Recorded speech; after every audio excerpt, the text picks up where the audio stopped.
Hello everyone, इस lecture में हम बात करने वाले हैं बाइपोलर डिसऑर्डर के बारे में। अब बाइपोलर डिसऑर्डर से पहले हमने देखा था anti depressant drugs. Bipolar disorder क्या होता है? एक साइकेट्रिक डिसऑर्डर होता है।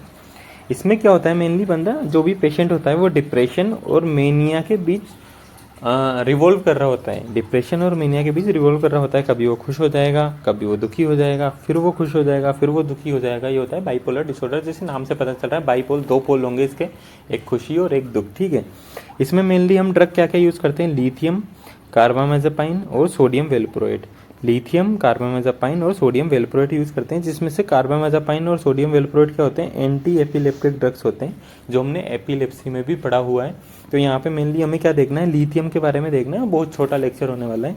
तो लिथियम के बारे में अगर हम देखें तो लिथियम क्या करता है? रिड्यूस करता है मोटर एक्टिविटी को, यूफोरिया को कम करवाता है, इंसोम्निया को रिलीज करवाता है। अगर किसी को नींद नहीं आ रही तो उन सब के में क्योर कर सकता है। स्टेबलाइज करवाता है मूड को, ताकि बार बार मूड स्विंग ना हो।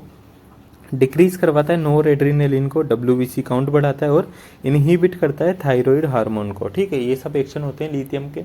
इसकी अगर फार्माकोलॉजी अगर हम देखें तो इसे ओरली दिया जा सकता है।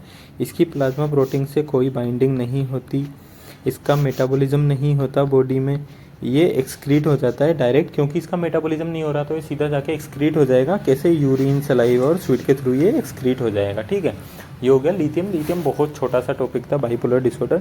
अब अगर हम बात करें एडवर्स इफेक्ट की, तो एडवर्स इफेक्ट क्या क्या हो सकता है इसकी वजह से? नोजिया, वोमिटिंग, डायरिया, जो हम लगभग हर बीमारी में लिख ही देते हैं।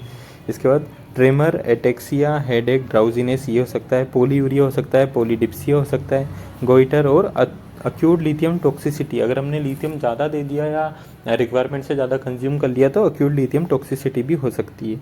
इसका स्लो ऑनसेट होता है, ये पॉइंट रह गया था। तो बस बाइपोलर डिसऑर्डर में हमें इतना ही देखना है कि साइकेट्रिक डिसऑर्डर था, डिप्रेशन मेनिया में घूमता है। ड्रग्स हमने देख ही लिए, लिथियम के बारे में हमने देख लिया क्या क्या करता है, स्टेबलाइज करवाता है मूड वगैरह को, एडवर्स इफेक्ट। अगर इसके नोट्स आपको चाहिए तो मेरे टेलीग्राम पर अपलोडेड है।